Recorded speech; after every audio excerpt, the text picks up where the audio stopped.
Travel is more than just ticking off countries. It's about the people, the culture, the food, the moments. I'm Pippa Hudson, and on Wonder the World, I invite you to join me every week as we explore destinations both near and far, with the help of fellow adventurers who share their unique travel stories.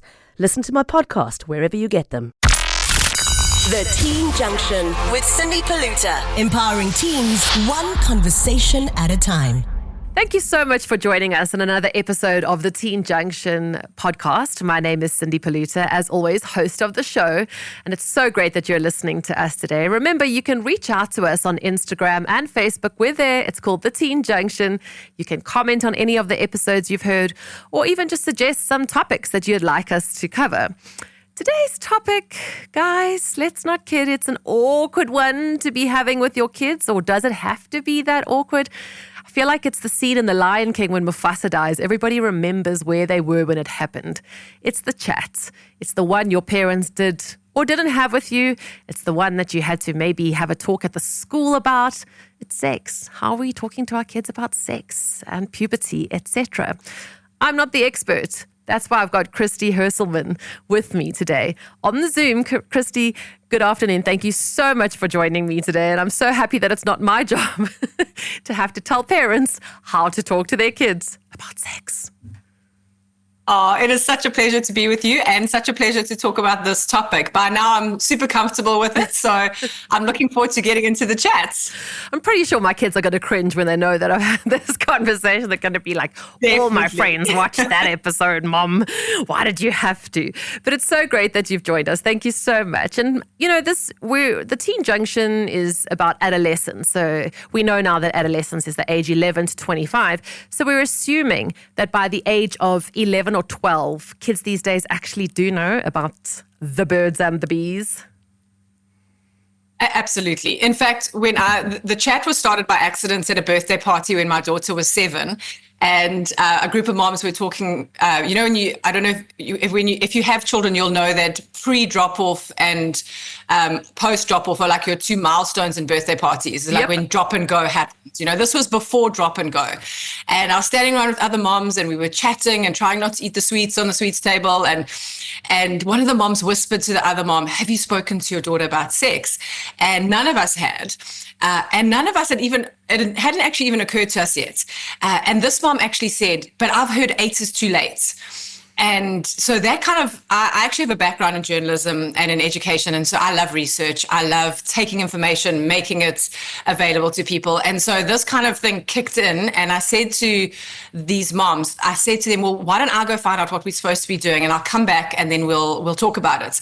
And that's actually how the chat formed. My daughter's now 17, so 10 years ago. And I found out that she was right, that 8 is too late. If you haven't spoken to your kid about sex, by the time they're 8, they have probably heard a version of it from someone else.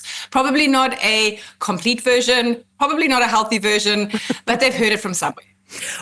So 11, definitely they have heard something by age 11. So it's interesting that you say this, because I had a similar, I didn't have a similar experience, but I heard another mom talking about it when my kid was in grade. I've got a 16-year-old and 14-year-old girls. And when my older one was in grade 1, they heard somebody had told one of the other kids that sex is when a boy wheezes in your cereal and then you eat it, and then that's how you become pregnant. Now, as the mom of a grade 1, you're kind of going, no, that's not what it is. But you're also trying to distract them. So you're like, oh, look, a squirrel. That's not sex. Look at that unicorn. You know, you try to do that art of distraction, but that's not going to work. What do we tell them when they're getting the wrong information to start? Yeah. And I hate to say it, but that child probably saw porn. Oh, okay. Because they are the most disturbing things in porn. Okay. And a lot of children who are getting these, like, especially when they come out with very weird things, it has come from encountering porn online. And so when your children do come with, some version of sex, I think, first of all, be grateful that they've come to you. Okay. Because that if they don't feel they can come to you, they kind of just internalize that information because they can't really make sense of it, or they just keep repeating it.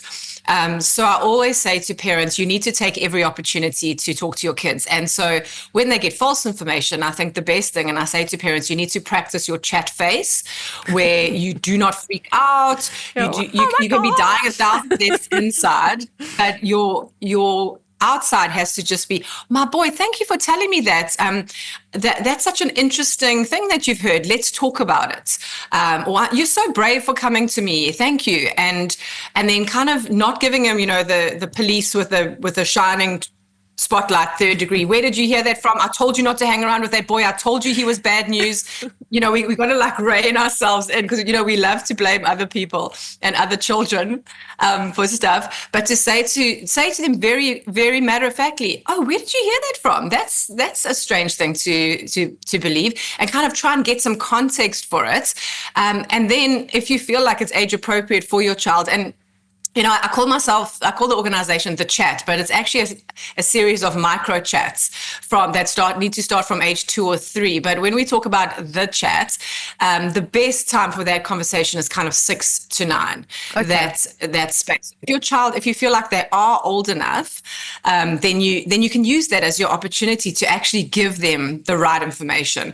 And that does a couple of things. Number one, it kind of aligns the truth of the matter, and it gives them real accurate information. And then it also tells your child that you will talk about anything and that you're not going to avoid awkward conversations. And that is really, really important, because with these big conversations, it's all about creating an environment at home where children feel like they can come and talk to you about anything. Yeah. I always say to parents, establish yourself as the trusted expert in sexual things, so that when your child has a question, they're going to come to you. They're going to think, oh, let me ask my mom that. No, I don't.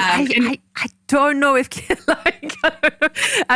my kids are pretty comfortable with me, but I don't know if they're coming to me to ask me about sexual things. I think they're going to rely on their friends or from what they see perhaps online, because it does get dark online. So because this podcast is more for, adolescents. So let's say, starting 11 to 25, at age like 13 to, let's say I've got a 13, 14-year-old. How do I gauge I've had this sex conversation with them, but there's other stuff around it. How do I gauge what they do? Because they're already not talking to you. I mean, they're already going into their little shells and relying on their friends. But how do I start that conversation to see what they do and don't know in case they've got completely the wrong facts? Yeah, such a good question. So I completely agree with you. And that is why, the experts say have the chat before age 10, because once they tip over into being a tween, they don't want to talk to you about sex, and you are gross for talking to them about sex, and you're just embarrassing, and it's really hard to have the chat. So it is true that if you have conversations when they're young, they are more likely to open up to you when they're old, as opposed to a parent who's never spoken about anything. And so definitely just that connection and that availability is going to help. But I agree with you. At this age, it is about trying to kind of see where they're at. And there's a couple of ways that we do that. I think things like staying connected with them on social media, knowing, I speak a lot into the social media space as well. And if you have an 11-year-old or 12-year-old or 13-year-old and they're on social media, you need to be kind of present in their social media. So you need to have access to their phone. You need to kind of have a look. And the easiest way to do it is go onto their For You page, for example, on Instagram, and look at what are the algorithms feeding your child. Yeah. What is the kind of content that they're looking at? That'll give you a good idea of what they're looking at. You might also see it in their language and, the way they talk to you, about you. For example, if boys, for example, are exposed to pornography and they're consuming pornography, they often manifest that in a lack of respect towards women. Okay. Because it is so objectifying and it is so dehumanizing of women. And so it'll often come out in their treatment of you and the way they talk about girls, that kind of thing. But I think a lot of it is just also pushing past the eye rolling and keeping connected. So, having those meals around the table. And I always say to parents, a car is such a great place for awkward conversations. So, you see a street pole ad that says, let's just go with it. Let's just dive into a really tricky one. Safe, easy abortions, or get medicine for big erections. Yeah. And so you see this stuff, and you say, okay, well, boys, what do you think of that? Like, and you kind of try and, or you say to your daughter, what do you think of these? Just try to find those little things where you take the focus off them and onto the topic. Yeah. So it's not kind of like, what are you doing? What do you know? Like, are you kissing girls? Are you doing this? It's more like, what do you think about these things? Like, I always say teenagers are so interesting, and we have the best relationships with them when we come across as curious and not as the police, or we ask them, about things, and we ask properly curious questions, not just, the third degree kind of questions. So I think those are just some of the ways of just trying to stay connected, trying to, not stalk them too much online, but just kind of seeing what they're doing, who they following, that kind of thing in their social media. So another one I'll throw at you quick is, let's say, for example, I've got a teenage son and he's got his girlfriend sleeping over for the first time. They've been dating for a couple of months. How do I have the conversation, because it's going to be a difficult one, about where they are? Because you also don't want to say, are you having sex? And they're like, ew, that's disgusting. Nobody's having sex. But at the same time, what if they are? You need to be prepared. Do you bring her parents in? Because that's also a very awkward conversation, because 9 times out of 10, the older they get, the less connection you have with other kids' parents. How are we navigating that sleepover space? Yeah, I think that's a big one, and it's gonna vary so much from family to family, depending on belief systems, your worldviews, your boundaries, all of those things. And I think from a young age, I think it's really important to talk about boundaries and consent. Even primary school age children, but definitely as they grow, those conversations around those topics are really, really important. And then just the conversations around safe sex, the conversations around, this is why, I always say to parents, when your kids are little, the conversations are easy. As they get older, the conversations get way more complex. And so that's why having the birds and bees chat is such a good milestone, because then you realize you can talk about anything if you can talk about that. So even having conversations around, being safe, being wise. And then I also, whenever I talk to teenagers about sex, we talk about the big 3, the 3 purposes of sex. So reproduction, pleasure, and this is a really important thing that you bring in with consent, that sex is meant to be mutually pleasurable for a man and a woman, and that the biology is there. There's so many really fascinating conversations you can have about how many nerve endings are on the clitoris versus the penis and all of those things. Like we have this thing that sex is about guys, and us girls are kind of like not really a main character in the whole thing. But having just conversations about the fact that, sex is much more about. For a second there, can you just? No. Okay, am I back? You're back. I'm not sure if it's your connection or ours, but I lost you. Back. I lost you at about having conversations with boys around. It's also about the girl as well. Okay. So just talking to both boys and girls, that it's about both people's pleasure, both people feeling comfortable, both people feeling ready. And then also the third, and one of the things we don't often talk about is that sex is a deeply intimate act. It's actually very hard to have casual sex because sex is such an intimate thing, and it has such a deep impact on us. And so having those conversations, and someone, an expert that I admire, said a little while ago that you actually should have conversations about things 2 years before you feel your child needs it. You should start the conversations. So if you're having these conversations from the ages, 11, 12, 13, and you're starting to talk about these big topics, it's kind of layering those things, helping formulate, having this value system, having this internal guidance system of where they want to go, what they want to do around sex. It's not kind of reactive. It's not hormone-led, those kinds of things. And then, and then back to the kind of sleepover, that's going to depend very much on your family. Yeah. If you're allowing a boyfriend or girlfriend to sleep over at your home, you need to have long since had the conversations around safe sex, around boundaries. All of those conversations need to have happened, and you need to have decided as a family what those are. And you need to, yeah. And I mean, you should, I feel, have the conversation as well around consequence. Like if you think that you're going to have sex, okay, so are you ready to be a parent? And I know that's really like tough love. I don't know if that is tough love, but that's the consequence of what could happen.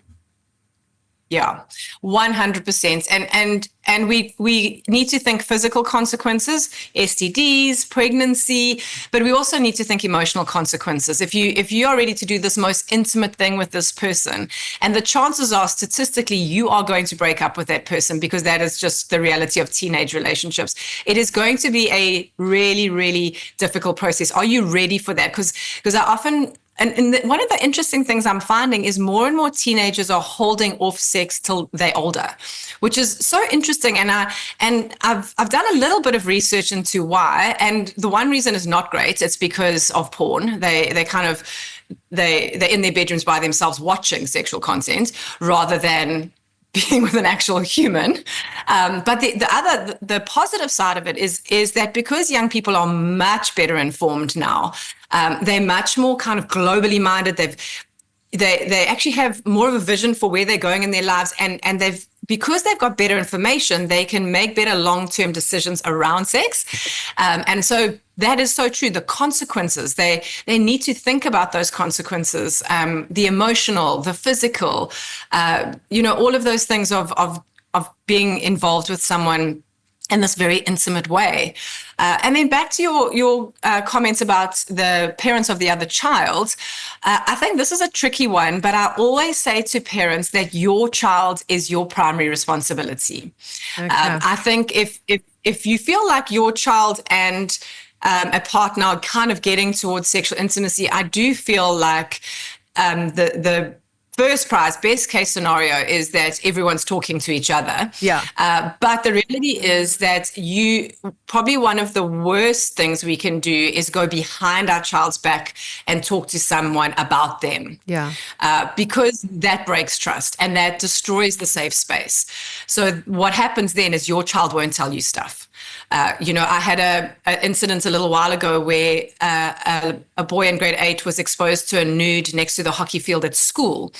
And his mom had always said to him, if you get exposed to sexual content online, and it's the same thing I say to all the young people I speak to and to parents, the mantra is shut it down, walk away, tell a trusted adult. And this boy, his mom had spoken to him about sex and had given him this advice. So he went to her, told her what had happened. They kind of processed it together. And then she said to him, do you mind if I tell the parents of the other boys? And do you mind if I tell the headmaster? Because it's not okay that this boy in the school is showing child porn to other children. And the boy said yes. He was very brave. He said, Mom, please just make sure my name doesn't come into it. But I do think it'll be helpful. So this mom then told the other boys that had been shown this picture and had a meeting with the principal. But if he had said no, she was not obligated to then do that. And actually, as a parent, I advised her don't, because you want your children to talk to you. Yeah. And they are your number one responsibility. Yes, we'd love to help other kids and other families and the school and all of that. But my children, I want them to know that I have their back. I will not break their trust. And I'm there for those hard conversations and to navigate those spaces with them. Sure, that's a tough one. That is a really tough one that you've brought up there, because let's say, for example, my child is exposed to a nude of, let's say, another girl in their grade, etc. That is hard, because that is the dissemination of child porn. So it's against the law in this country. So by law, as a parent, is the onus not on me to go and report it to the school? Do I not have to? You don't have to, but it obviously is highly recommended that we do. I think what we're obligated to do is to make sure that content doesn't exist on our devices. Okay. And for me, the moral obligation is that you go to that parent and you share that with their parents, and hopefully your child will feel comfortable with that. And I think having those conversations, the ethical conversations around sex, the conversations around humanity and people and the fact that people are not objects are really, really important ones to have. But yes, definitely our obligation is on our children and on our devices with underage nudes is if you take it, you're creating child porn. If you send it, you are distributing child porn. And if someone sends it to you, you're in possession of child porn. And so, those have very severe legal consequences for our children. And unfortunately, they're not a massive deterrent for young people. We're still seeing so much of this because, of the lack of understanding and education. Yeah. And I think, also we can't just think that because our child is not in a relationship, they're not having sex. Yeah. No, Right? 100%.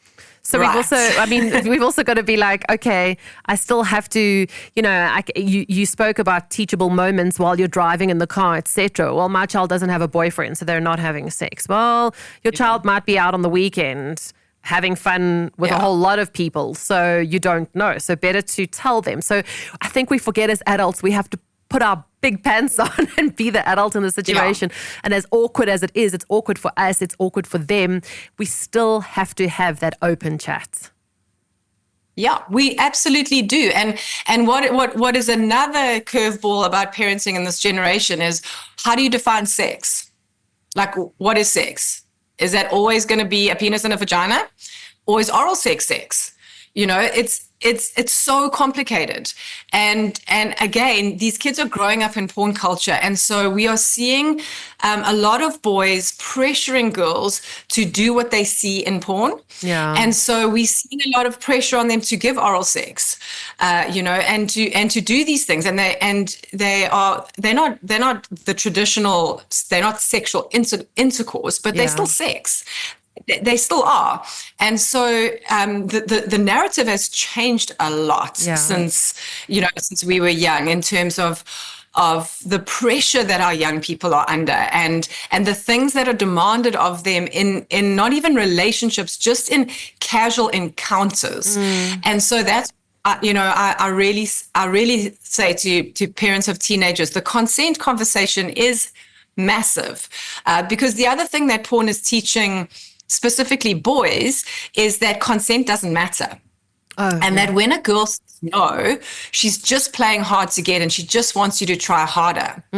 Because different studies say different things, but the vast majority of pornography show a woman being sexually violated in some way and enjoying that violation. Yeah. It's choking, it's slapping, it's punching, it's peeing on her. That's why these scenarios they see of them peeing in your cereal, being urinated on, and the girls like playing hard to get to start with, but then actually loving it. Yeah. And so if we can't kid ourselves and think if boys are growing up with this as their sex education, that it's going to stay in the online space. It does not. It comes out in the way they treat girls and the way they treat sexual partners and the things they will ask for. And we often, our girls are unprepared for this, and these things happen, or they're at a party and they might feel, okay, I'm going to kiss this boy. I like him and he's cute. And then suddenly he's got his hand down her throat and she's going, what on earth is going on here? And it's just so, the landscape has got so crazy that we cannot have these conversations. And the best way to have them is to have conversations about good, healthy, mutually pleasurable, consenting, lovely sex. Yeah. And have that as the background, have that as what underpins everything else. Because there's something called the law of first mention, which is basically, it's a psychological term that refers to many different things. But in terms of sex, what it means is the first time we encounter sex, that becomes our grid for it. So if our first encounter and our first information around sex is our parents openly, bravely talking about it, saying, this is what it is, part of the human experience. It's best reserved for adulthood because it has all these, it's very complicated, but it's very precious and it's very enjoyable. And, you're having these conversations. It's worth waiting for. It's something really powerful, but, you're having these good conversations. Then when someone sends them that link on a WhatsApp chat, or they click on the wrong thing on Instagram and they end up on an OnlyFans account, or something like that happens, they go, wait a minute, I know what sex is. Yeah. And this is what it is. And so it is a scary landscape, but that is why it's so important to be brave and remember that sex is amazing and beautiful and good. Yes, when you're old enough to be, when you're emotionally and all of that ready, yeah. And because I'll never forget telling my children, they were quite young, they were still in primary school in the early junior years, and I remember I read them a book, and it's this book, and then this boy and this girl walk through this forest, and they speak to an owl, and the owl teaches them about sex. And I'll never forget. Wow. Yeah, I'll never forget. And, it's got all the terms and whatever. And then I closed the book, and then I said to them, okay, do you have any questions? And they both said, please never talk to us about that ever again. And about 2 weeks after that, I was driving my daughter to a swimming lesson. I was like, that conversation we had about 2 weeks ago, what did you think? She said, we do not talk about it. I said, fantastic. Obviously, it's changed now that they're older. We do have different conversations, as you say. We try use teachable moments, but you're right. They go through that weird phase, hey? Yeah, and they did look at us differently for a while, Then when somebody announced a pregnancy, for a while after, they go, ew, that's disgusting. We know how that happened. But thank you so much. And that's why, it's a pleasure. It's a pleasure. I think that's why parents often don't talk about sex, because they think if I tell my kids about sex, they're going to want to have sex. Right. And the opposite is actually statistically true. Children who are well educated are more inclined to make good choices because they have the right information. And those who don't are much more likely to get drawn into unhealthy scenarios and just kind of go with whatever happens as they're moving through life. So, Christy, thank you so much for your time today. Just remind us again of your website, because I really think that you've just I jumped on there and there was just so much brilliant information and books and stuff, or how people could reach out to you if they would like you to come maybe chat at their school. Sure. So my website is thechat.co.za. And on there, I have some books, I have some free downloadables, some recordings, some links to, monitoring and filtering software, all of those helpful things. And then I am on Instagram and on Facebook at The Chat Durban. And so, reach out, send me a message, ask me a question. I love to partner with parents and schools and everyone, so we can help each other do this well. Thank you so much. And from me, Cindy Poluta, thank you to all of those listening to the Teen Junction podcast, wherever you may be listening. If you'd like to comment on this episode, or if you'd like to just follow us, give us a follow at the Teen Junction on Instagram and on Facebook. We'd love to hear from you. Until then, stay safe. PrimeMediaPlus.com. Your connection to what matters most.